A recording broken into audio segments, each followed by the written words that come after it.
नमस्कार, मैं छत्तीसगढ़ अखबार से सुनील कुमार। बातचीत के इस सिलसिले में आज हमारे साथ एक मेहमान मध्य प्रदेश से आए हैं। प्रकाश हिंदुस्तानी जी वहाँ के एक बड़े वरिष्ठ पत्रकार रहे, प्रमुख पत्रकार रहे और आज भी वे अखबारों में कॉलम लिखते हैं, अपना यूट्यूब चैनल चलाते हैं और देश के कुछ बहुत बड़े यूट्यूब चैनल आए दिन उनको इंटरव्यू करते रहते हैं, अपने डिस्कशन में शामिल करते हैं और मैं देखते रहता हूं उनको। तो प्रकाश जी से मेरी बात मुलाकात बीच बीच में होती है, लेकिन आज वो जब यहाँ आए हुए हैं छत्तीसगढ़, तो मुझको लगा कि मध्य प्रदेश की राजनीति और मध्य प्रदेश के चुनावी आसार, इसको लेकर एक बातचीत होनी चाहिए। तो मैंने उनसे आग्रह किया, वो जैसे सज्जन और विनम्र हैं तो मेरी किसी जिद को टाल नहीं सकते।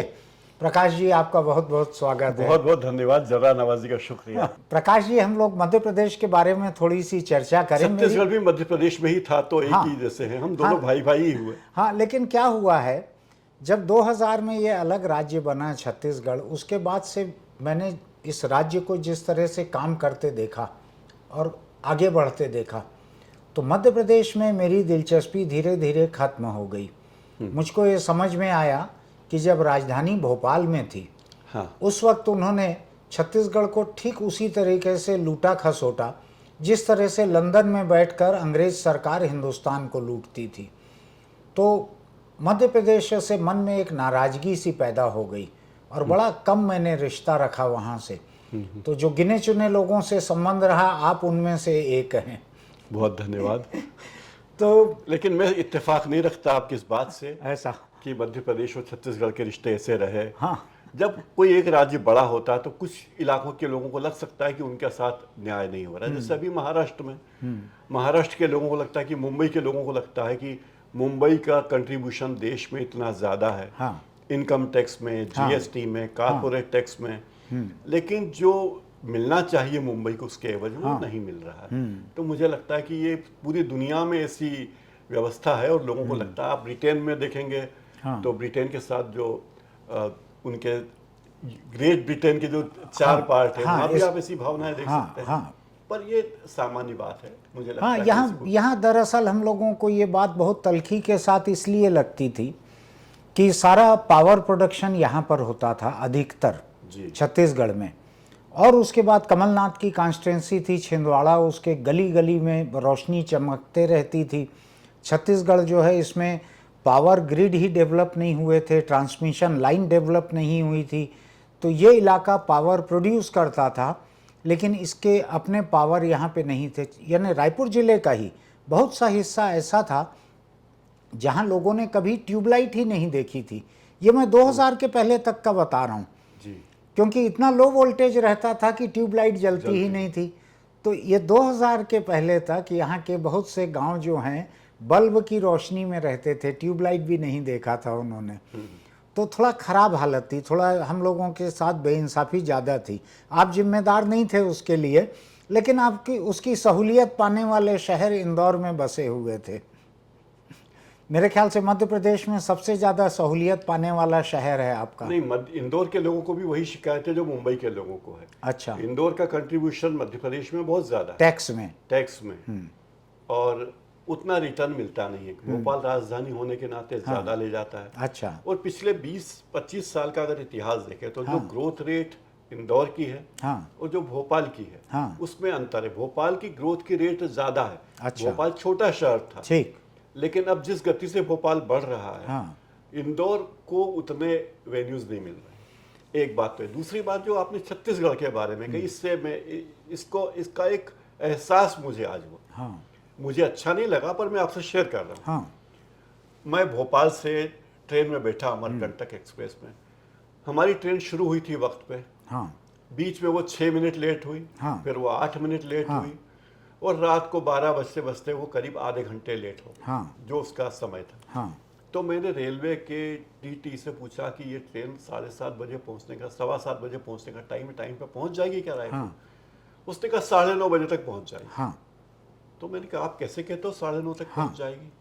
उन्होंने कहा जैसे ही आप छत्तीसगढ़ की सीमा में प्रवेश करेंगे, बिल्कुल, तो पैसेंजर ट्रेन को लाइन क्लियर नहीं मिलेगी। बिल्कुल। और सारी लाइन जो क्लियर मिलेगी वो कोयले की मालगाड़ियों, वही है। और जो छत्तीसगढ़ के लोग हैं, हाँ, जिनकी संपदा पे पूरा देश विकास कर रहा है, हाँ, जो कोयला जा रहा है, हाँ, जो जीडीपी बढ़ाने वाली हाँ, चीजें, रेलवे को इनकम कोयले की खदान के लदान जी, से ज्यादा है। जी, मतलब माल भाड़े से जो इनकम है वो 3/4 है, लगभग 3/4। बिल्कुल। तो उसने कहा कि छत्तीसगढ़ के लोगों के साथ ही ये अन्याय हो रहा है। खैर, अब तक अन्याय होता आया, कोई बात नहीं। एक पैसेंजर से मेरी बात हुई, छत्तीसगढ़ के ही थे। उन्होंने कहा कि अब तक होता आया है, पर अब तो हमारा ध्यान है, पिछली बार जब कोयला संकट था बिजली घरों में, हाँ, तब यहाँ पे इतनी ज्यादा मुश्किल थी, कोई भी ट्रेन टाइम पे नहीं थी। नहीं, सारी रेलगाड़ियां, मुसाफिर रेलगाड़ियां कैंसल हो गई थी, हाँ, इक्का दुक्का चल रही थी जी। और रेलवे ने उस समय एक दूसरी बड़ी बेइंसाफी की। उसके बारे में हमने अभी, सुदीप श्रीवास्तव एक वकील हैं हाई कोर्ट में, उन्होंने कोर्ट में पीआईएल भी लगाई थी। पीआईएल का मुद्दा ये था कि ट्रेन जितनी चल रही हैं उसमें ट्रेन खाली पड़ी हैं, लेकिन टिकट आपको केवल तत्काल के मार्फत मिल रही है। हाँ, ये भी ये पैसा उगाही का नया नया जरिया इन्होंने, रेलवे ने निकाला। हाँ, और दूसरी तरफ बुजुर्गों का जो कंसेशन था उसको खत्म कर दिया। हाँ, अब आप देखेंगे जो मुसाफिर ट्रेनें हैं उसमें जो ऑर्डिनरी डिब्बे जो लगते हैं नॉन एसी के, उनकी संख्या को एकदम कम कर दिया है और एसी की संख्या को बढ़ा दिया है। हाँ। क्योंकि ऑर्डिनरी डिब्बे में इनको घाटा होता है, ऐसा इनका कहना है, जबकि होता नहीं है, क्योंकि उसमें जानवरों की तरह भर दिया जाता है। सवारियां होती। जो कैटल क्लास जो कहा था एक नेता ने, शशि थरूर ने कहा, शशि थरूर ने कैटल क्लास, तो उस तरह से ठूंस दिया जाता है।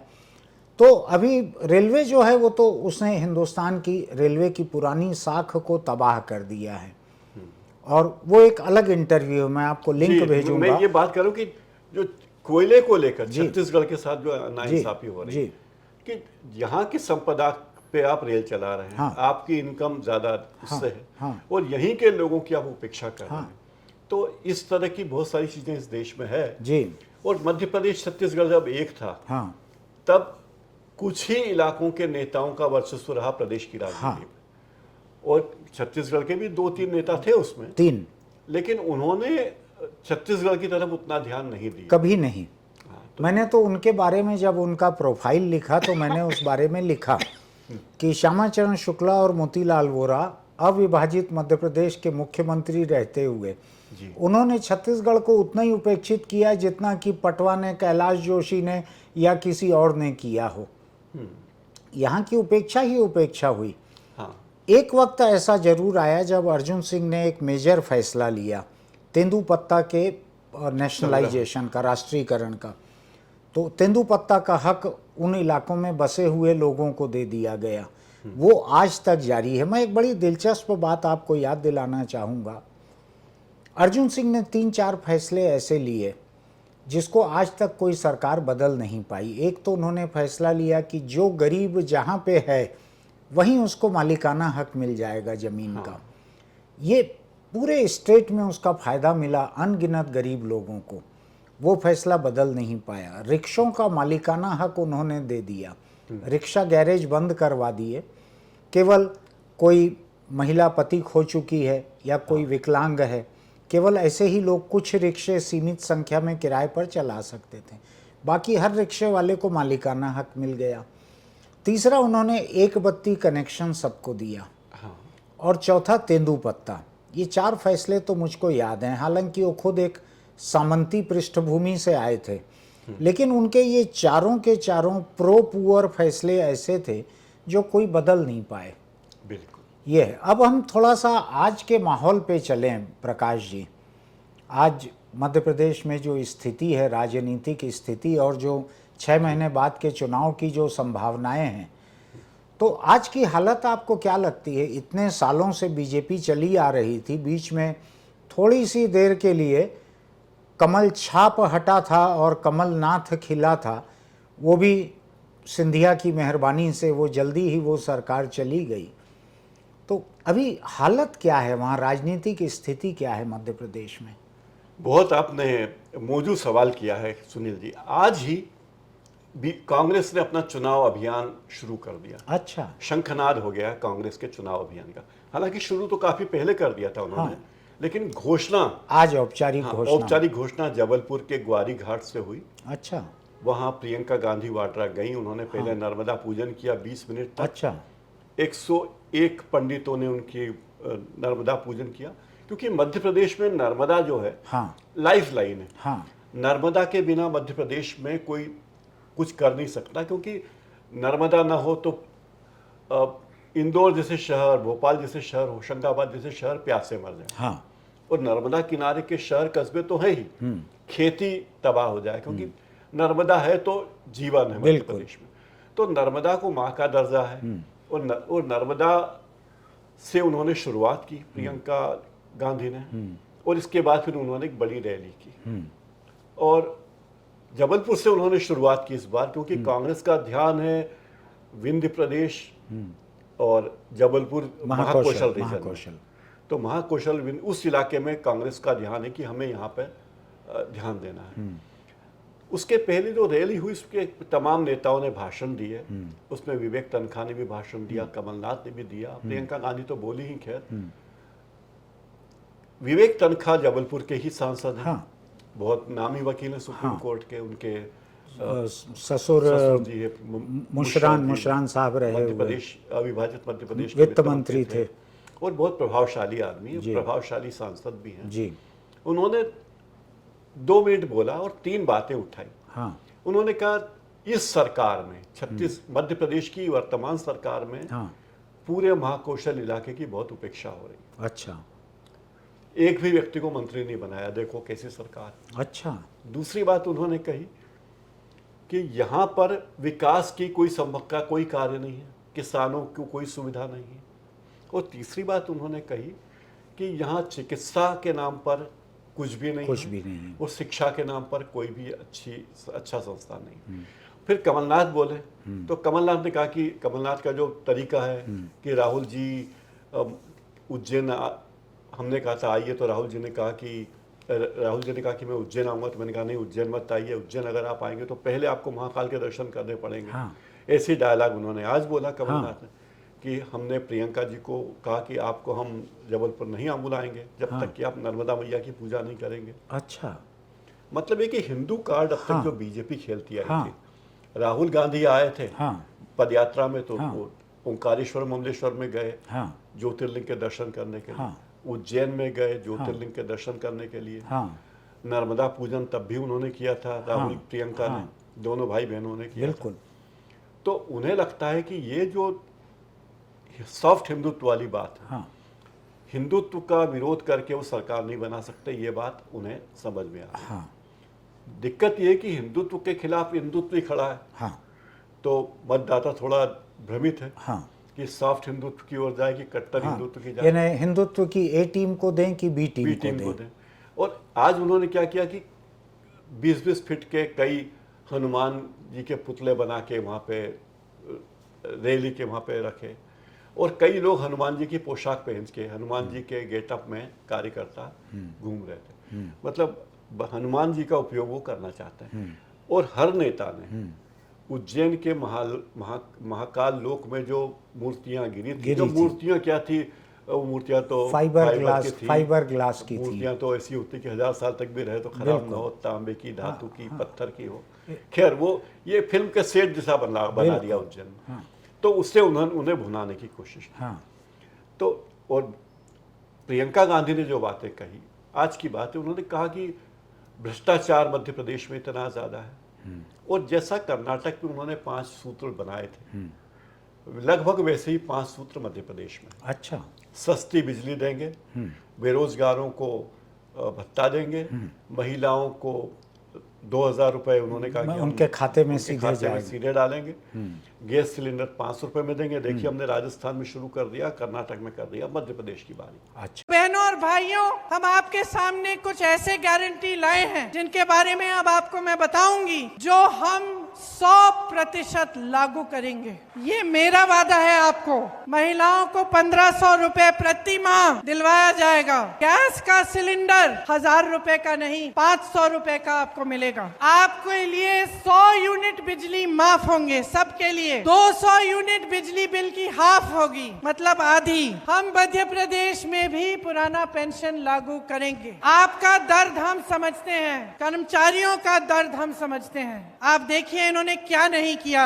आर्मी में भी इन्होंने 4 साल का वो कर दिया है, कर्मचारियों का पेंशन कटवा दिया है। तो हम कह रहे हैं कि सरकारी कर्मचारी सारे सुन लें, पुरानी पेंशन लागू होगी। जो किसान कर्ज माफ करने का काम हमने शुरू किया था उसको पूरा करेंगे और जो बचे हुए किसान हैं उनका ऋण माफ किया जाएगा। ये हमारी गारंटी है। कमलनाथ ने कहा कि मैं गाने में शिवराज का मुकाबला नहीं कर सकता, मैं नाचने में शिवराज का मुकाबला नहीं कर सकता, भ्रष्टाचार में शिवराज का मुकाबला नहीं कर सकता, लेकिन सच्चाई में शिवराज का मुकाबला कर सकता। ये डायलॉग उन्होंने अच्छे डायलॉग उन्होंने बोले। ये आपने जितने नाम गिनाए इसमें अभी दिग्विजय नहीं सुन रहा हूं मैं, तो ये नहीं थे वहां पर कि क्या था? दिग्विजय का कोई भाषण तो मैंने सुना नहीं। अच्छा, जो जब मैंने सुनना शुरू किया। अच्छा, क्योंकि नर्मदा से सबसे ज्यादा जुड़े हुए तो मध्य प्रदेश में दिग्विजय रहे। सिंह नर्मदा से जुड़े बड़े धार्मिक आदमी हैं। अकेले उन्होंने परिक्रमा पूरी की पूरी अपनी पत्नी सहित की नर्मदा की। हाँ, जो पैदल, जो कि छोटी बात नहीं थी, बड़ी बात थी। मेरी अमृता जी उनकी पत्नी जो हैं, उनसे मेरी बहुत अच्छी बातचीत होती है। और वो पूरे सफ़र के दौरान वो तस्वीरें पोस्ट करती थी फेसबुक पर। और दिग्विजय सिंह जाने किस बात से मुझसे नाराज़ हो गए थे, तो उन्होंने मुझको फेसबुक और ट्विटर पर एक समय ब्लॉक कर दिया था। मैं शायद कुछ असुविधाजनक सवाल पूछ लेता था उनसे, इसलिए। तो खैर, तो ये जब पूरा दौरा करने निकल रहे थे नर्मदा परिक्रमा का, उसके ठीक पहले रायपुर आए थे दिग्विजय और अमृता दोनों। तो उस वक्त मैं स्लिप डिस्क में पड़ा हुआ था घर पे बिस्तर पर। जी। तो ये लोग बहुत ही विनम्र लोग थे, बड़े रिश्ते निभाते हैं दिग्विजय सिंह जी। तो दोनों पति पत्नी मुझको देखने के लिए आए थे और उन्होंने बताया कि ऐसा हम निकल रहे हैं परिक्रमा के लिए अभी। तो ये एक बात हुई। दूसरा, जब मैं उनसे दिग्विजय सिंह जी से मिलने जाता हूँ यहाँ पर, कभी मैं अमृता जी से ही मिलने जाता हूँ मीडिया के बारे में बात करने, तो देखता हूँ कि होटल के कमरे में, ये एक अलग कमरे में बैठ के 1-1 घंटा सवेरे पूजा करते हैं दिग्विजय सिंह जी। और फिर आके प्रसाद वगैरह भी देते हैं। तो जो आप बोल रहे हैं कि बहुत ही धर्मालु धार्मिक व्यक्ति हैं, लेकिन बात यह है कि इस देश में लोग धार्मिक होने और सांप्रदायिक होने में भेद नहीं जानते। बहुत बढ़िया बात, चिंता की बात है। कि जो धार्मिक, गांधी जी धार्मिक थे। गांधी जी अधार्मिक नहीं थे, और उनसे बड़ा सांप्रदायिकता विरोधी इस देश में कोई नहीं हुआ। तो ये बड़ा मतलब संयोग है या दुर्योग है या जो भी योग है, पैराडाइम है ये। कि जो व्यक्ति धार्मिक है उससे लोग कहते हैं कि सांप्रदायिक है। आपने देखा होगा कमलनाथ मध्य प्रदेश में पिछले कुछ दिनों से बहुत ज्यादा धार्मिक हो। उनको मैं तरह तरह के रंगों में, तरह तरह के तिलक में मढ़ा हुआ ही देखता हूँ उनको। लेकिन उन्होंने कोई ऐसी जो मथुरा में यात्रा करते हैं, वृंदावन में यात्रा करते हैं, दिग्विजय सिंह वो यात्रा भी नियमित करते रहे। वो भी कोई 84 किलोमीटर की यात्रा है, पैदल करनी होती। तो बड़ी कठिन है वो, बड़ी कठिन है। और नर्मदा परिक्रमा उन्होंने की तो संसाधनहीन, मतलब कोई साधन लेकर नहीं गए थे ना। और मैं कई बार उनसे मिलने के लिए गया था नर्मदा परिक्रमा पथ के दौरान। कि भाई आज महेश्वर आ रहे तो हम गए, या दूसरे कहीं जगह आए तो हम वहाँ मिलने गए उनसे। बातचीत भी हमने की दिग्विजय सिंह अमृता से। हमने पाया कि धार्मिक व्यक्ति हैं। तो जो बात आपने की, पूजा भी करते हैं और बहुत सारे लोग पूजा करते हैं इस देश में। लेकिन एक बात आज अच्छी कमलनाथ ने ये बात मुझे अपील की उनकी, कि धर्म जो है वो आचार की चीज है, वो विचार की चीज है, धर्म प्रचार की चीज नहीं। बहुत अच्छी लाइन है। तो आप धर्म का पालन करें, इसमें किसी को कोई आपत्ति नहीं। एक चीज मुझको बतलाइए, लेकिन जब हम इतनी बात कर रहे हैं दिग्विजय के बारे में, कि दिग्विजय सिंह जी धर्मालु हैं, धार्मिक व्यक्ति हैं, एकदम खाली से हिंदू हैं, कर्मकांडी पूजा पाठ करने वाले हिंदू हैं, तो उनका सांप्रदायिकता विरोधी भी हैं वो। हाँ। सांप्रदायिकता के समर्थक नहीं हैं, तो क्या ये बात कांग्रेस के लिए कहीं कहीं पे असुविधा खड़ी करती है क्या? देखिए, कांग्रेस के लिए कांग्रेस का नजरिया स्पष्ट है, ऐसा मुझे लगता है। जैसे राहुल गांधी से एक पत्रकार ने पूछा था पिछले दिनों कि क्या इंडियन मुस्लिम लीग कम्युनल है, तो उन्होंने कहा नहीं है। हाँ, नहीं है। क्योंकि जब आप एक राजनीतिक पार्टी, अगर सुनील कुमार जी भी कोई राजनीतिक पार्टी बनाएंगे और तो उसके घोषणा पत्र में उनको दस्तखत करने होंगे कि हम भारत के संविधान के अनुसार चलेंगे, आप मनमानी पार्टी भाई मैं केवल हिंदुओं को इकट्ठा करूंगा, मैं जाटों को इकट्ठा करूंगा, बाकियों को काट, ये आप नहीं कर सकते। हाँ, और इंडियन मुस्लिम लीग को, और इंडियन मुस्लिम लीग से तो सबने समझौते किए हैं। हाँ, जैसे बीजेपी से हाँ, हर पार्टी ने सांठगांठ की है, बिल्कुल, सिवाय लालू प्रसाद यादव को। सिवाय लालू के। तो ये बात महत्वपूर्ण है कि और कम्युनिस्टों के, हाँ, कम्युनिस्टों ने भी नहीं जो चर्चा भी नहीं करना हाँ, चाहिए करना कि भी कम्युनिस्ट और भाजपा का क्या चर्चा हो सकता है। उत्तर दक्षिण एक कागज में आप लिख दीजिए भाजपा और उसके बगल में लिख दीजिए वामपंथी, तो कागज अपने आप बीच से फट जाएगा। बिल्कुल। तो ये सारे अंतर है। लेकिन अब जो देखिए, दिग्विजय सिंह की राजनीति जो है, दिग्विजय सिंह ने मध्य प्रदेश में 15 साल राज किया। हाँ, 10 साल तो मुख्यमंत्री के रूप में किया रहे और 5 साल उन्होंने सत्तारूढ़ पार्टी के अध्यक्ष के हैसियत से।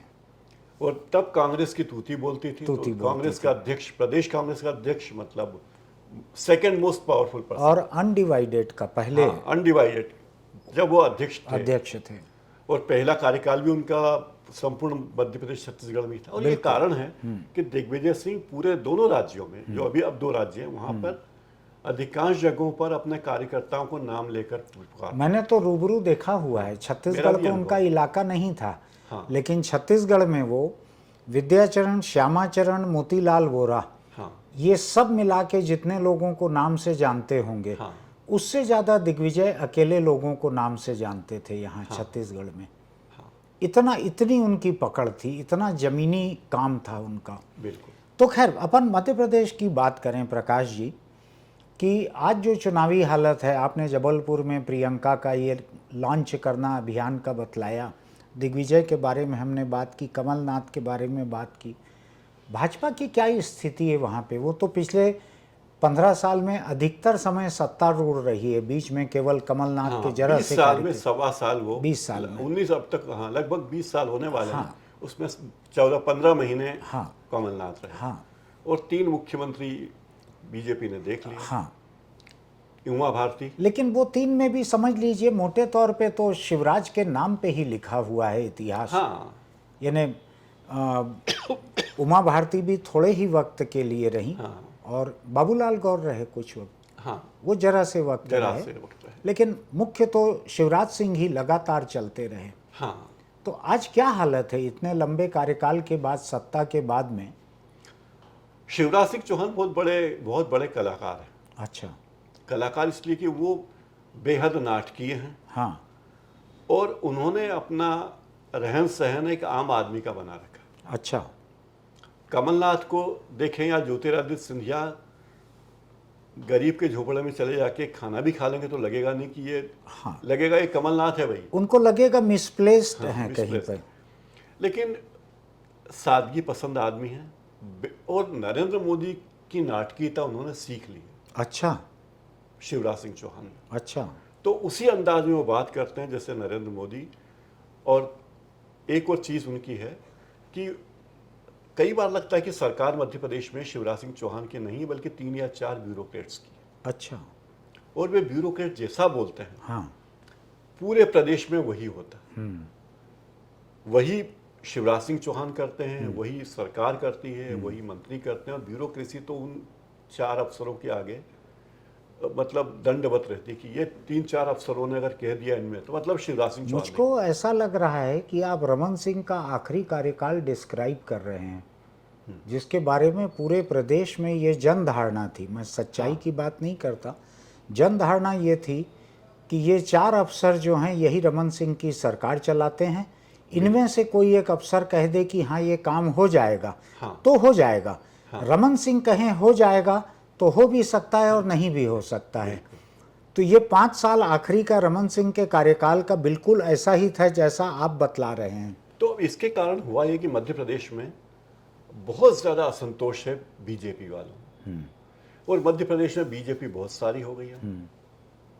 एक बीजेपी है आरएसएस वाली, हाँ, जो खांटी आरएसएस के लोग हैं, जनसंघ के जमाने में थे, फिर बीजेपी बनी तो बीजेपी में आ गए, वो और उनके बच्चे, वो बीजेपी एक है। यानी जिनका एटीट्यूड शायद ये रहता होगा, हम उस जमाने के हैं जब ₹1.25 शेर में घी मिलता था। हाँ, और या सेव परमल खा के हमने तो पार्टी का काम किया। वो बेसिक कार्यकर्ता थे संघ वाले।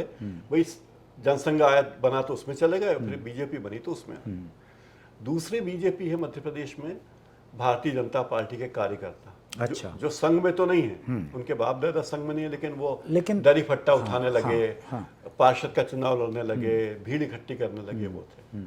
और अब तीसरी कांग्रेस बन गई है बीजेपी महाराज वाली, जो कांग्रेस से आए हैं। तो मध्य प्रदेश में तीन, ये इम्पोर्टेड है, तो 3 बीजेपी हो गई। पहली हो गई शिवराज की, ठीक है ना, ज्योतिरादित्य सिंधिया, दूसरी हो गई ज्योतिरादित्य की, हाँ, एक शिवराज की हो गई, दूसरी महाराज की हो गई, और तीसरी होगी नाराज, अच्छा, जो इन दोनों के साथ नहीं है।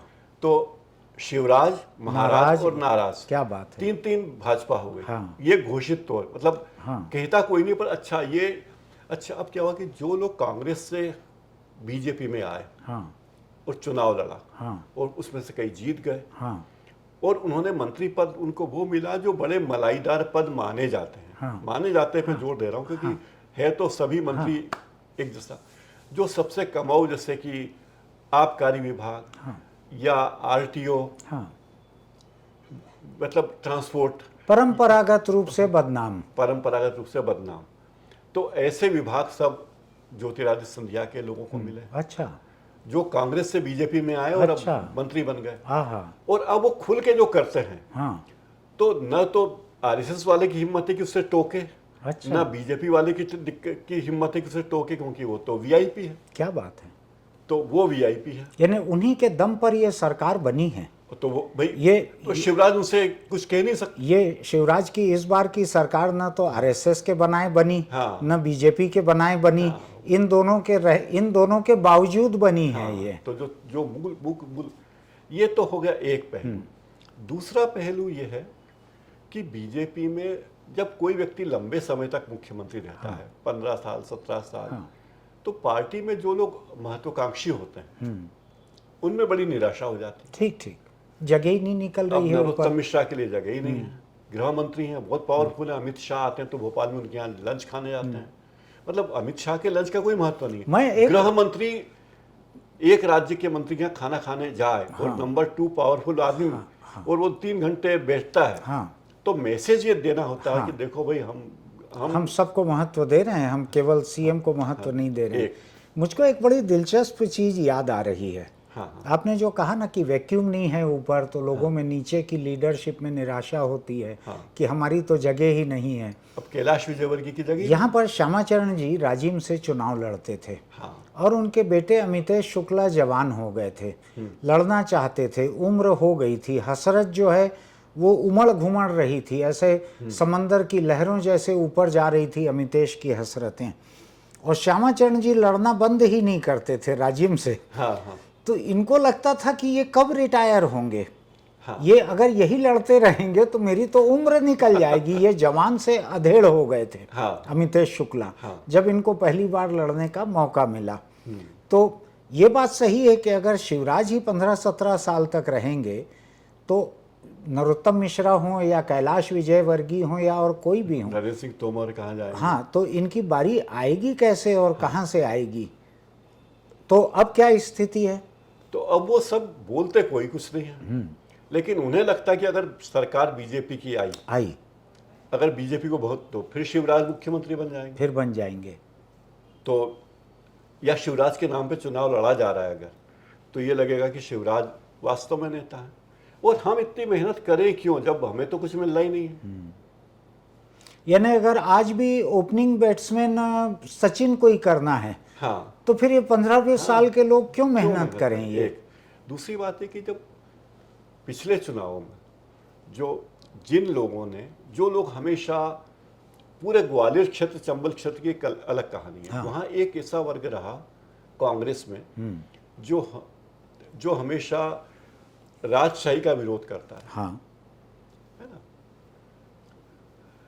और राजशाही का विरोध करके ही पिछले चुनाव में उनमें से कई लोग जो चुनाव जीते, हाँ लगातार काम कर रहे हैं। हाँ भाई जिस उम्मीदवार ने बीजेपी के जिस उम्मीदवार ने कांग्रेस के उम्मीदवार के रूप में ज्योतिरादित्य सिंधिया को हराया, जो कभी सिंधिया का खास था, बिल्कुल, और सिंधिया वापस चले गए बीजेपी में। हाँ अब उस सिंधिया का महत्व ज्यादा है, तो वो सांसद क्या करेगा? क्या करेगा? तो वो बोलेगा तो कुछ भी नहीं। लेकिन स्थानीय स्तर पे ये रिश्ते मुमकिन नहीं रह गए हैं। हाँ, मुमकिन नहीं रह गए। फिर दूसरा है कि बहुत सारे नेता ऐसे हैं जो बीजेपी के लिए कई साल से काम कर रहे हैं, हाँ। और लगातार जीतते चले, हाँ उन्हें टिकट नहीं मिली। अब जैसे कैलाश विजयवर्गीय ने जहां से चुनाव लड़ा जीता, उनमें चुनाव जीतने की कला या कौशल या जो भी कह दो, उनको आता तरीका। शायद बंगाल में जो पैर जमे हैं बीजेपी के, उसका भी कुछ क्रेडिट लोग उनको देते हैं। लेकिन मध्य प्रदेश जब उन्होंने खुद चुनाव लड़ा, हाँ विधानसभा का चुनाव उन्होंने इंदौर क्षेत्र क्रमांक 4 से लड़ा, हाँ। तो जीते। फिर उनको महू भेज दिया, हाँ। वहां से लड़े, 2 नंबर में से लड़े, वहां से जीते। अंततः उनको टिकट नहीं दिया गया, हाँ और पार्टी में महासचिव बना दिया गया। हाँ। बंगाल की कमान दे दी गई हाँ। कि भाई तुम बहुत महत्वाकांक्षी हो, बिल्कुल। शिवराज के गले की हड्डी हो, हाँ। तो शिवराज की बात मानी जाएगी, आपकी नहीं मानी। हाँ तो वो एक तरफ हाशिए पे हो गए। उन्होंने कहा अपने बेटे को टिकट दिलवा दूं, हाँ। बेटे को टिकट दिलवा दिया। लेकिन वो अपने खास रमेश वेंदोला को पिछले 20 साल में मंत्री नहीं बन पाए। अच्छा। जो व्यक्ति 1 लाख वोटों से ज्यादा से जीतता है अच्छा, हर बार, उसको मंत्री नहीं बनवा पाए, ठीक। क्योंकि नहीं बनना है, क्योंकि वो कैलाश विजयवर्गीय का गुट है। हाँ और उषा ठाकुर जो संघ के कोटे की, उसको महू की मंत्री बना दिया। ठीक, तो भाई संघ का कोटा भी है। तो बीजेपी इस नाराज महाराज और शिवराज के अलावा कहीं तोमर की बीजेपी, हाँ कहीं विजयवर्गीय विजयवर्गीय की। की है, कहीं नरोत्तम मिश्रा की बीजेपी। एक बात बतलाइए लेकिन, कि ये महाराज के खिलाफ बीजेपी में अभी से लेकर चुनाव तक नाराजगी थोड़ा ज्यादा खुलकर आएगी क्या सामने? आएगी, क्योंकि चुनाव ही वो मौका है जब लोग बदला निकाल सकते हैं। हाँ और उसमें 2 तरफा बातें होती हैं हाँ कि हाँ साहब हम आपके साथ हैं, लेकिन काम नहीं करेंगे आपके लिए, बोलेंगे नहीं किसी से कुछ काम करो।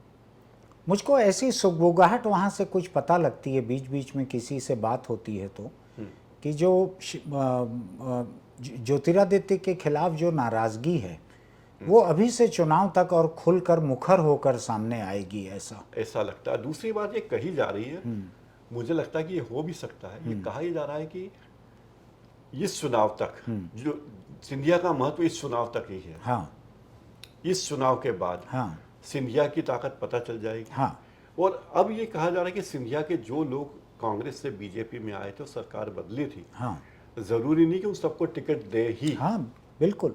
क्योंकि अब तो वो बीजेपी के हैं। मैं फिर छत्तीसगढ़ की एक मिसाल दूंगा आपको जी। अजीत जोगी ने यहाँ पे, कोई उनको ज़रूरत नहीं थी, लेकिन ज़्यादा कंफर्टेबल होने के लिए और उनकी तिकड़म करने की एक फितरत थी, तो उन्होंने भाजपा के शायद 13 एमएलए का दल बदल करवा दिया था। उनको कांग्रेस में ले आए थे और 13 लोग उस समय टूट के आए, तो उस समय 1/3 का था दल बदल में पैमाना। अच्छा। तो उनकी सदस्यता खत्म नहीं हुई, सारे कांग्रेस के एमएलए हो गए वो लोग, कुछ लोग उसमें से मंत्री बन गए। लेकिन अगली विधानसभा में हमने देखा, 2003 की विधानसभा में कई लोगों की टिकटें कटी, कई लोग हार गए, 13 में से शायद 3 लोग ही विधानसभा वापस पहुंच पाए थे। तो जो आप बोल रहे हैं कि इस चुनाव के बाद में हो सकता है हाँ, कि सिंधिया की ताकत ही सीमित दिखे। हाँ, तो ये हो सकता है। और शिवराज सिंह चौहान का चेहरा रख के बीजेपी चुनाव लड़ रही है, लेकिन कौन मुख्यमंत्री बनेगा इस पे नहीं इस बारे में बीजेपी कुछ कह नहीं रही। कांग्रेस ने उल्टा किया, कांग्रेस ने कहा कि सारे उम्मीदवार पहले से तय कर लिए, 90% उम्मीदवार कि कमलनाथ उनके घोषित उम्मीदवार हैं सीएम के। हाँ, और विधायकों के उम्मीदवार, मतलब विधानसभा क्षेत्रवार उम्मीदवार तय कर दिए हैं, और उनको घोषणा नहीं की, उनकी घोषणा नहीं की, पर कमलनाथ ने उनको बोल दिया कि भाई इस बार हम आपको टिकट दे रहे हैं, आप तैयारी पूरी कर लो। ठीक। आपके नाम की घोषणा करने वाले हैं। ठीक। क्योंकि बहुत पहले करेंगे तो दूसरे लोग भी नाराज होंगे, तो आप अपनी ताकत बढ़ा लो। अच्छा। एक तो ये काम अच्छा किया कमलनाथ ने। दूसरी बात, उनको ये लगा कि हम पिछड़ों के, दलितों के, गरीबों के वोटों पे चुनाव जीत सकते हैं। ये उनको कर्नाटक ने आत्मविश्वास दिया है। तो वही आज प्रियंका गांधी ने फिर वैसे ही 5 सूत्र दोहरा दी कि हम मध्य प्रदेश में ये करेंगे, ये करेंगे, ये करेंगे। अब शिवराज सिंह चौहान इतने चतुर है कि उन्होंने लाडली बहना योजना उसके पहले शुरू कर दी। लेकिन वो शुरू ऐसे हुई है कि वो 1000 से शुरू हुई। हाँ। इन्होंने कहा हम 2000 देंगे। हाँ। तो अब क्या करे शिवराज सिंह, तो उन्होंने आम सभा में कहा, जैसे मोदी जी ने कहा था, भाइयों बंगाल को कितना दे दूं, बिहार को कितना दे दूं, 10,000 करोड़, 20,000 करोड़, 30,000 करोड़, 1,00,000 करोड़। उसी तर्ज पे शिवराज सिंह चौहान ने भाषण दिया। हाँ। एक बहुत बड़ा इवेंट किया गया। हाँ। और ये लाडली बहना योजना घोषणा हुई थी शिवराज सिंह चौहान के जन्मदिन, और उनकी पत्नी का जन्मदिन था जिस दिन 11 तारीख को। हाँ। तो वो पैसा बहनों के खाते में शिफ्ट किया गया, बगैर प्रचार किए कि आज साधना जी का जन्मदिन है। लेकिन वो अघोषित रूप से था कि ही। उनके जन्मदिन पे बहनों को गिफ्ट दी गई। जैसे कि सावरकर के जन्मदिन पे संसद भवन का उद्घाटन हुआ, उसको घोषित नहीं किया गया कि हम सावरकर के जन्मदिन पे कर रहे हैं, लेकिन पूरे देश को मालूम था। हाँ, इतिहास में जब लिखा जाएगा कि क्या क्या घटनाएं हुई थी, तो आज सावरकर का तो ऐसा शिवराज की पत्नी के जन्मदिन पर ये ट्रांसफर हुआ पैसा हुआ। अच्छा। और फिर शिवराज ने नरेंद्र मोदी के अंदाज में कहा मेरी, अच्छा एक तो उन्होंने बहुत बड़ा मंच बनाया, और उसमें जो क्या कहते हैं फैशन शो में जो होता है ना, रैंप, ऐसा इधर भी महिलाओं की भीड़, इधर महिलाओं के बीच में एक रैंप बनाया गया। अच्छा। और शिवराज सिंह उस रैंप पे चलते हुए आए, मेरी प्यारी बहनों, और फिर उन्होंने कहा कि 1,000 रुपया आपके खाते में चला गया है, ये मत सोचना कि इतने में तुम्हारा भैया शिवराज मान जाएगा, वो तो इसको और बढ़ाएगा, और जैसे ही पैसे की व्यवस्था होगी इसको 1250 कर देगा, और व्यवस्था होगी तो इसको 1,500 रुपये महीना कर देगा, और व्यवस्था होने पे 1,750 रुपये कर देगा, और व्यवस्था होगी तो 2,000 रुपया महीना आपके खाते में हर महीने आएगा, 24,000 रुपया साल, और व्यवस्था होगी तो 2,250 रुपया आएगा, और व्यवस्था होगी तो 2,500 रुपया आएगा, और अगर व्यवस्था हो गई पैसे की तो 2,750 रुपये महीना आपके खाते में देंगे, और 3,000 रुपया भी आपके खाते में आएगा। तुम्हारा भाई शिवराज जिंदा है। ऐसा ये शिवराज का अंदाज है ना, मतलब मोदी जी का अंदाज। दूसरी बात ये, भाई पैसे कहाँ से दे रहे हो, मध्य प्रदेश पे अभी इतना कर्ज है, बहुत, मतलब जब दिग्विजय सिंह ने सरकार छोड़ी थी तब मध्य प्रदेश में जो कर्ज था, आज की तारीख में उसका 22 गुना ज्यादा कर्ज मध्य प्रदेश में है। क्या कह रहे हैं आप? 22 गुना। ऐसा?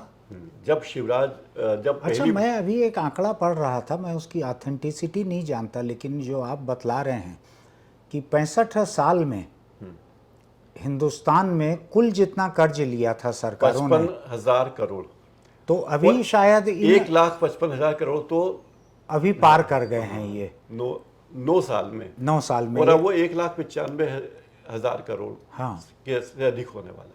तो ये अब जो शिवराज मोदी के अंदाज में चल रहे हैं, वो इस मामले में भी वही अंदाज दिख रहा है, और नाटकीयता के अंदाज में भी कि अब लेकिन मुझको एक चीज बतलाइए प्रकाश जी, कि भाजपा की गुटबाजी, भाजपा का ये सब तो हमने चर्चा की डिटेल में, कांग्रेस की गुटबाजी का क्या हाल है? क्या दिग्विजय सिंह बिल्कुल ही महत्वाकांक्षा विहीन हो गए हैं? क्या राहुल सिंह बिल्कुल ही घर बैठ गए हैं? क्या कांग्रेस में कमलनाथ के मुकाबले किसी की महत्वाकांक्षा नहीं बची है? समझौता हो गया है, सब में समझौता हो गया है। ये कैसा? भाई दोनों नेता, मध्य प्रदेश के जो बड़े नेता हैं, उनको अपने पुत्रों की चिंता है। अच्छा। दोनों 75 पार है। हाँ, है ना। हाँ। और इस चुनाव के बाद अगले चुनाव में उन्हें कोई पूछेगा नहीं, यही चुनाव है उनका आखिरी उनके सक्रिय राजनीति का। हाँ। फिर इस और दूसरी बात है, दोनों ही नेता हाँ। अपने बेटों की स्थापना के लिए प्रतिबद्ध हैं। आप दिग्विजय और कमलनाथ का दोनों की बात कर रहे हैं। हाँ। बात यह है कि ज्योतिरादित्य सिंधिया को मुख्य कष्ट इसी से था। हाँ। और इन दोनों नेताओं को ज्योतिरादित्य से मुख्य कष्ट ये था कि ज्योतिरादित्य 50 साल के हैं, कि उसके रहते हुए हमारे बेटों का कोई भविष्य राजनीति में स्थापित नहीं हो पाएंगे। तो सारी महत्वपूर्ण सारे जो थे, इन्होंने शिवराज ज्योतिरादित्य को बहुत परेशान किया, दोनों नेताओं ने कांग्रेस के। हाँ। और परेशान ऐसे किया कि वो जो काम कहे वो काम नहीं होना। अच्छा, अगर ये कमलनाथ की सरकार के रहते हुए, क्योंकि कमलनाथ और दिग्विजय हो गए थे एक गुट, और वो बच गए थे अकेले गुट, और यंग थे, उनके चेहरे पर चुनाव लड़ा गया।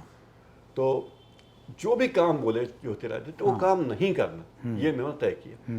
ज्योतिरादित्य ने कहा कि मुझे भोपाल में एक बंगला दे दो, उन्होंने बंगला पसंद किया, वो उसको उन्होंने नहीं दिया।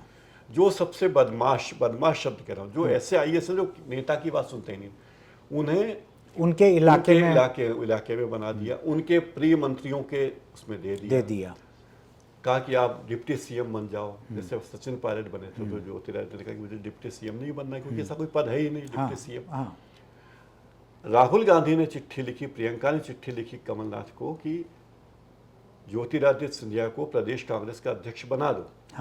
कमलनाथ का दुस्साहस, उन्होंने चिट्ठी उठा के कचरे के डब्बे में डाल दो। ऐसा ये भी हो गया। लोकसभा चुनाव में ज्योतिरादित्य अपने आप तो हारे नहीं है, सब जानते हैं। बिल्कुल, जो इतने उसके इलाके की सीट थी, पिताजी जीतते थे, अपने आप तो हारे नहीं है, ये भी बात वो जानते हैं। इसके बाद जब दिल्ली में जो बंगला उस बंदे का था, है ना, अगर वो राज्यसभा के सदस्य बनते तो वो बंगला जिसमें उसके पिताजी रहते वो जारी रहता। उन्होंने कहा कि ये बोले प्रियंका गांधी मध्य प्रदेश से चुनाव लड़ेगी राज्यसभा का, और एक सीट तो दिग्विजय की, दूसरी के बारे में कह नहीं सकते। कोरोना चालू हो गया, तो उसके मंत्री, एक मंत्री हम स्वास्थ्य विभाग के मंत्री थे तुलसीराम सिलावट, उन्होंने प्रस्ताव दिया कि पीतमपुर में फलाने व्यक्ति की फैक्ट्री है, उनसे इतनी दवाइयां हम खरीद लें। अच्छा, वो सस्ते में दे देंगे, कर दो। उसने सिंधिया से बात की, सिंधिया ने सीएम से बात की, सीएम ने कहा अच्छा ठीक है, और अगले ही दिन उस कार्य का ठेका किसी और व्यक्ति को दे दिया गया। अच्छा, क्योंकि इससे इन्हें आर्थिक लाभ था। ठीक। तो ज्योतिरादित्य तो सिंधिया ये दोनों जगह तिरस्कृत रहे, ये कांग्रेस में भी तिरस्कृत रहे और बीजेपी में भी तिरस्कृत रहे, यानी बीजेपी को जितना इस्तेमाल करना था उनको, बीजेपी उनका इतना इस्तेमाल कर चुकी है, और अब वो भाई साहब हैं।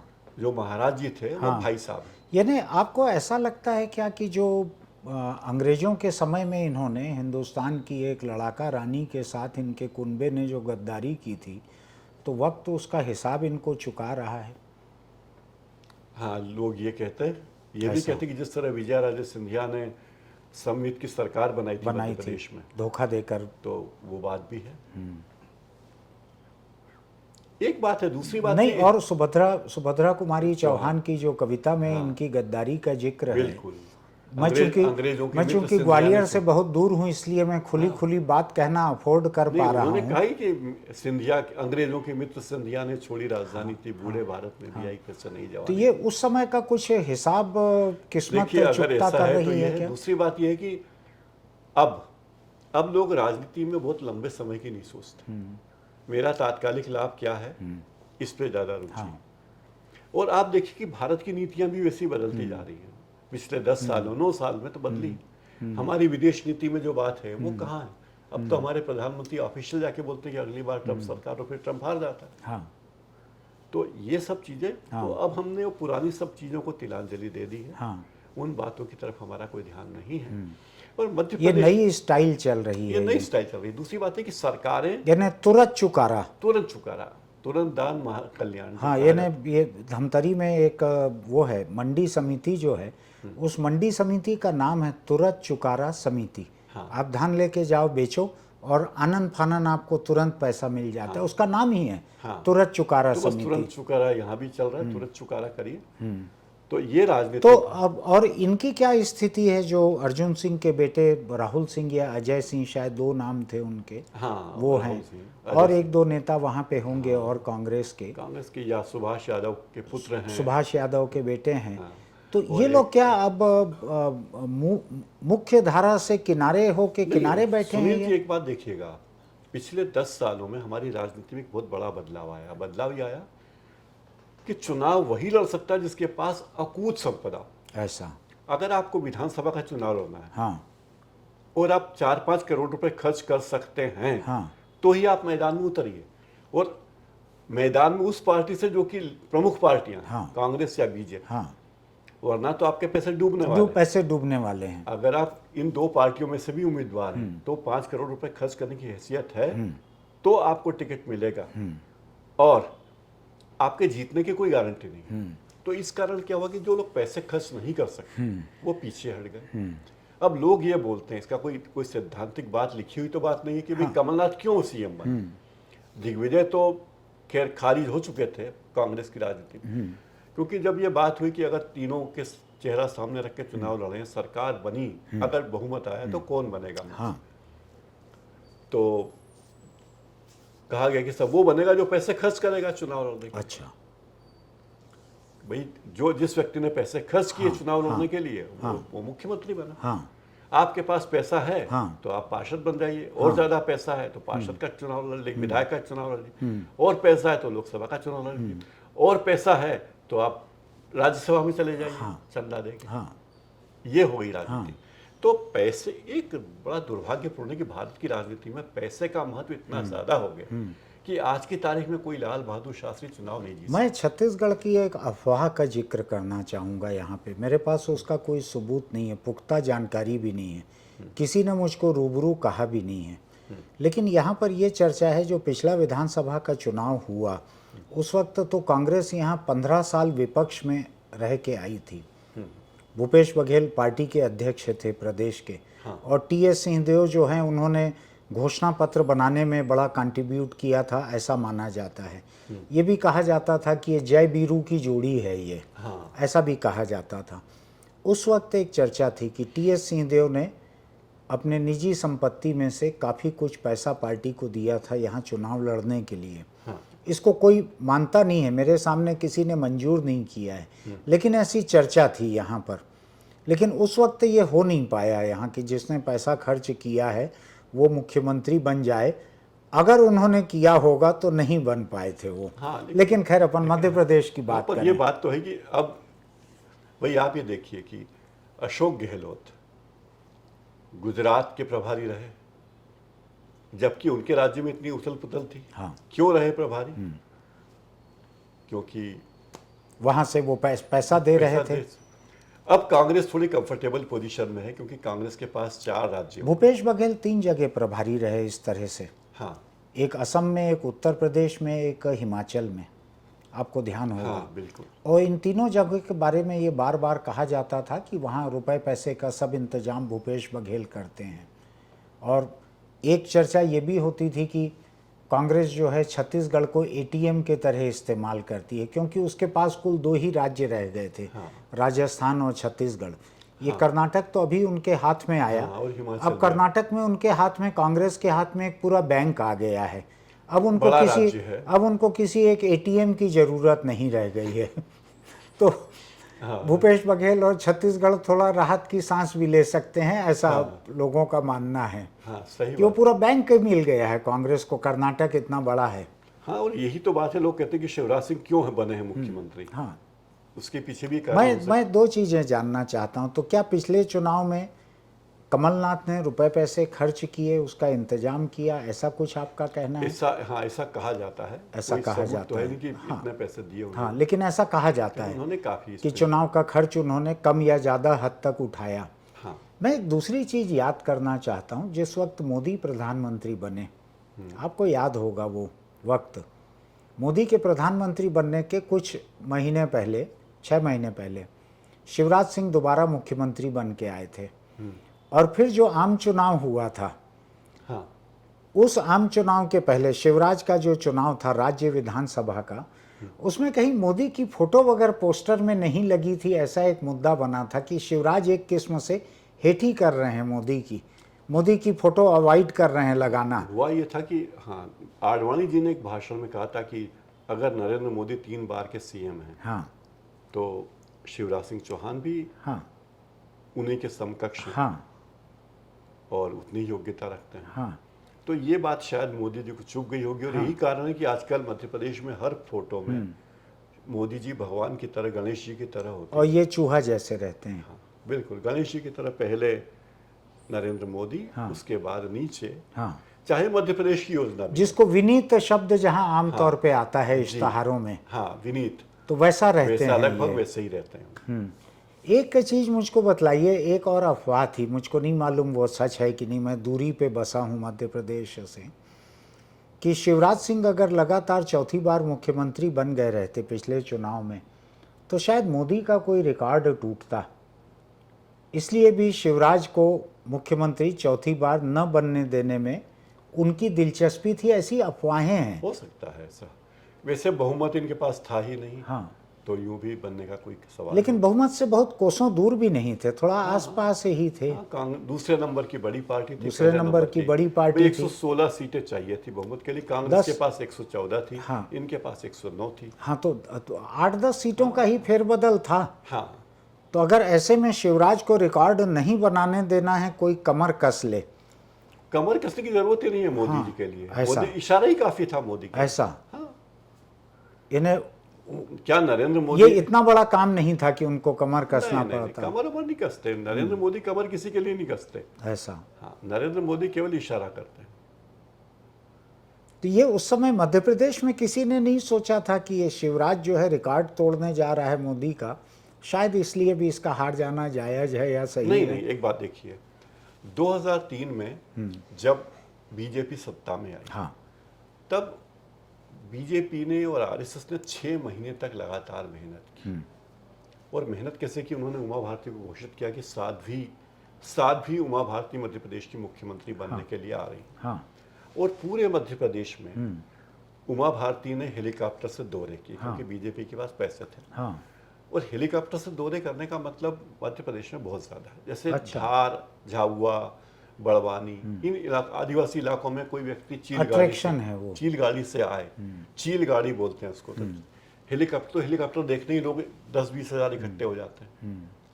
और साध्वी है तो साध्वी के लोग पैर छू लेते हैं कि साध्वी जी हैं, ठीक, मतलब डायरेक्ट कनेक्शन इनका भगवान से, ये ना भगवा रंग सम्मान का रहता है। भगवान सम्मान का। अब हम देख भी चुके हैं कि बिकनी वगैरह कोई भगवे रंग की बना ले तो कितना बवाल हो जाता है देश में। तो तब बीजेपी को 3/4 सीटें आई थी, 165 सीटें आई थी 230 में। हाँ, आप कल्पना कीजिए।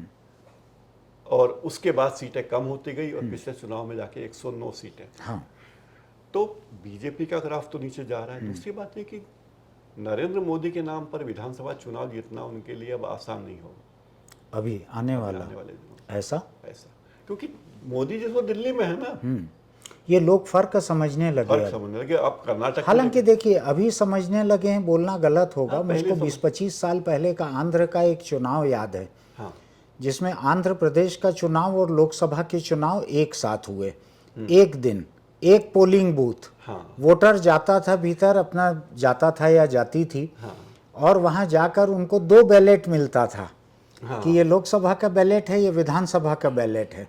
हाँ, और आंध्र ने बिल्कुल स्पष्ट बहुमत से 2 अलग अलग पार्टियों को 2 जगह के लिए चुना था। हाँ, एक पार्टी को राज्य के लिए चुना था, एक पार्टी को देश के लिए चुना था। सही बात। तो कोई ये नई अकल आई हुई वोटर को नहीं है, ऐसा वोटर नहीं। पहले से समझदार तो है। अब कर्नाटक में अगर वो मोदी जी का चेहरा लेकर लड़ रहे हैं तो लोगों ने कहा कि ठीक है भाई, हमें नहीं चाहिए। हाँ, अब मध्य प्रदेश में अब मूल बात है कि सरकार मध्य प्रदेश में इतने गंभीर आरोप लगे, हाँ, और लोग कहते हैं कि जब कमलनाथ की सरकार बनी थी तो कमलनाथ चाहते तो कई मामलों में इतने गंभीर आरोप थे हाँ, कि शायद शिवराज सिंह चौहान को जेल जाना पड़ा, हाँ, लेकिन वो जेल नहीं गए। हाँ, और फिर ऐसी ही बातें बीजेपी के लोग कमलनाथ के बारे में बोलते हैं ठीक, कि कमलनाथ की सरकार ने इनमें इतने घोटाले हुए कि उनकी जगह जेल थी। ठीक, तो कुल मिला के ये कि भ्रष्टाचार भी बड़ा शिष्टाचार में शामिल हो गया है। आप भी कर लो, हम भी कर लें, हाँ। हम आपके खिलाफ कार्रवाई नहीं करेंगे, आप हमारे खिलाफ कार्रवाई कर लो। दोनों की राजनीति चलती है। ये बतलाइए प्रकाश जी, अब अगले चुनाव को लेकर आसार क्या बन रहा है? आपने आज की हकीकत तो बयां कर दी, हालात क्या बन रहे हैं अगले चुनाव तक? बहुत कुछ निर्भर करेगा कि बीजेपी किस तरीके से चुनाव लड़ती है। अगर बीजेपी गुजरात के स्टाइल में चुनाव लड़ती है, हाँ। पुराने दिग्गजों के टिकट काटती है, हाँ, तो बीजेपी के लिए मुश्किलें बढ़ बढ़ जाएगी। इसलिए गुजरात के पैटर्न पे मध्य प्रदेश में चुनाव नहीं होंगे। अच्छा, ये पुराने दिग्गज यानी अंधाधुंध टिकटें काट दें ऐसा नहीं ऐसा होगा? नहीं होगा। अच्छा, अंधाधुंध जनसंहार नहीं होगा भाजपा वो में? भाजपा में जनसंहार नहीं होगा। अच्छा, तो इससे क्या है कि पार्टी थोड़े लोगों को संतुष्ट करने में कामयाब हो जाएगी, ऐसा लगता है। लेकिन बहुमत जिस तरह से पिछली बार सरकार बनी थी, या 116 नंबर लाना इतना आसान बीजेपी के लिए भी नहीं है और कांग्रेस के लिए तो है ही नहीं। अच्छा, तो मुकाबला अच्छा रहेगा, मुकाबला ऐसा अच्छा आसार रहेगा, है। और कौन लोग मैदान में आते हैं इस पे तय होगा। ये इनकी बात फिर छूट जा रही है। अजय सिंह, राहुल सिंह जो हैं, एक ही नाम, एक ही व्यक्ति हाँ, के दो नाम हैं, हाँ, अजय और सिंह, सुभाष राहुल। यादव के बेटे। हाँ, अरुण यादव। तो ये लोग क्या अब किनारे हो गए हैं? ये लोग किनारे कर दिए गए हैं, कर दिए गए हैं। हाँ। इनके लिए ऊपर अभी कोई स्कोप फिलहाल नहीं कोई है। स्कोप नहीं है, क्योंकि इन दोनों को के पीछे बहुत सारा अपना समर्थन है। हाँ उनका जातीय समीकरण बहुत है, हाँ। उनके कारोबारी समर्थक बहुत ज़्यादा हैं। किन दोनों के? अजय सिंह उर्फ राहुल भैया, हाँ अर्जुन सिंह के बेटे, हाँ। उनके बहुत कारोबारी वो अच्छा। हैं, समर्थक हैं। अच्छा और यही हाल सुभाष यादव के बेटे का भी। अच्छा। अरुण यादव सांसद रहे हैं, हाँ हाँ लेकिन वो स्पार्क नहीं दिखा पाए जो उनको दिखाना था। हाँ।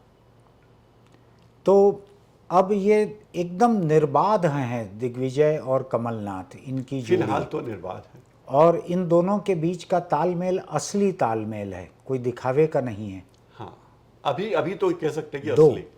तीसरा यह है कि हिंदुत्व के मुद्दे पर जितना जाहिर तौर पे जो करना है, उसमें भी इनकी आपस की सहमति और तालमेल ठीक है। हाँ, दोनों जनेऊ दिखाते हुए घूम रहे हैं। बिल्कुल, दोनों जनेऊ दिखा रहे हैं। कमलनाथ ने तो इवन छिंदवाड़ा में बहुत बड़ा हनुमान का मंदिर बनवाया है। हाँ। वो हनुमान जयंती पे कार्यक्रम करते रहते हैं हाँ, हर बार। हाँ। तो वो तो अपने आप को घोषित रूप से हनुमान भक्त कहते हैं। हाँ, तो ये और एक और बात मैं बताना जी। भूल गया कि उज्जैन का जो महाकाल लोक है, उसके लिए धन आवंटन जब कमलनाथ की सरकार थी तब किया गया था। अच्छा, जिसका कि अमल बाद में अमल हुआ। बाद में हुआ। और जो आंधी में उड़ गया। हाँ, वो उसका अमल बाद में हुआ। हाँ। और बीजेपी के शासन में हुआ। अच्छा। इस बात का मलाल है, कमलनाथ को बहुत ज्यादा मलाल है कि देखिए हमने तो सैंक्शन किया पैसा, लेकिन क्रेडिट आप उनको दे रहे हैं। इवन उसके महाकाल लोक के उद्घाटन में हमें बुलाया तक नहीं गया। अच्छा, ये मलाल भी उन्हें। तो ये दिग्विजय और कमलनाथ अपनी अगली पीढ़ी के लिए इन्होंने हाथ मिला लिए हैं। बिल्कुल। तो ये पीढ़ी भी निभ गई और अगली पीढ़ी की संभावनाओं में भी टकराव नहीं रह गया। हाँ, ये स्थिति है। ये स्थिति है। दोनों के लिए जगह बन गई। एक कांटा जो है, जिसका नाम ज्योतिरादित्य था, वो निकाल के अलग कर दिया गया। बिल्कुल। और वो कांटा जो है भाजपा के भीतर जो है, वो सुभद्रा कुमारी चौहान की आह भुगत रहा है, ऐसा है। बिल्कुल। तो अगला चुनाव का नतीजा जो रहेगा, उसके बारे में आपका ये सोचना है कि दोनों पार्टी किस तरह से लड़ती है, किस तरह से उम्मीदवार रखती है, इस पे निर्भर करेगा। और बहुत क्लियर किसी के लिए नहीं है कि ये जीत ही जाएंगे। बिल्कुल नहीं है। दोनों के दावे अपने अपने हैं। हाँ कांग्रेस कह रही है कि हम हाँ। 150 सीटें लाएंगे, हाँ। कम से कम। बीजेपी हाँ। की थी 200 लाएंगे। हाँ। तो 350 सीटें तो है नहीं मध्य प्रदेश अब ये मुझको बतलाइए कि बिना कमर कसे हुए मोदी जी क्या चाहेंगे मध्य प्रदेश में? देखिए, मोदी जी की अवधारणा स्पष्ट है। उन्हें पूरी चिंता है 2024 की। ठीक। और अब बीजेपी के कोष में इतना धन है, हाँ। 6000 करोड़ से ज्यादा का तो कैश है। हाँ और बाकी भी होगा। हाँ काइन में भी होगा। हाँ। तो अब बीजेपी को इतनी चिंता नहीं है विधानसभा की। ठीक है भाई। लेकिन मध्य प्रदेश में इन दोनों ही पार्टियों के पास खर्च की कमी नहीं है। अब दोनों पार्टियों के पास खर्च की कमी नहीं। दोनों पार्टियों के सिद्धांत एक ही हैं। दोनों हिंदुत्ववादी हैं, थोड़ा सॉफ्ट हिंदुत्व, ज़्यादा सॉफ्ट हिंदुत्व। दोनों में ही अवसरवादी लोग घुस गए हैं।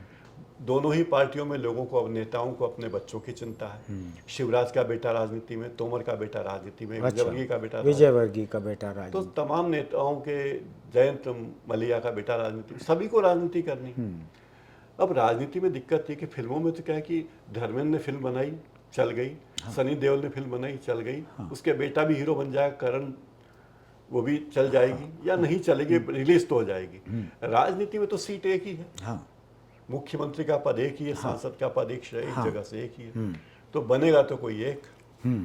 तो ऐसा तो है नहीं कि दो दो लोग बन जाए। ये है दिक्कत।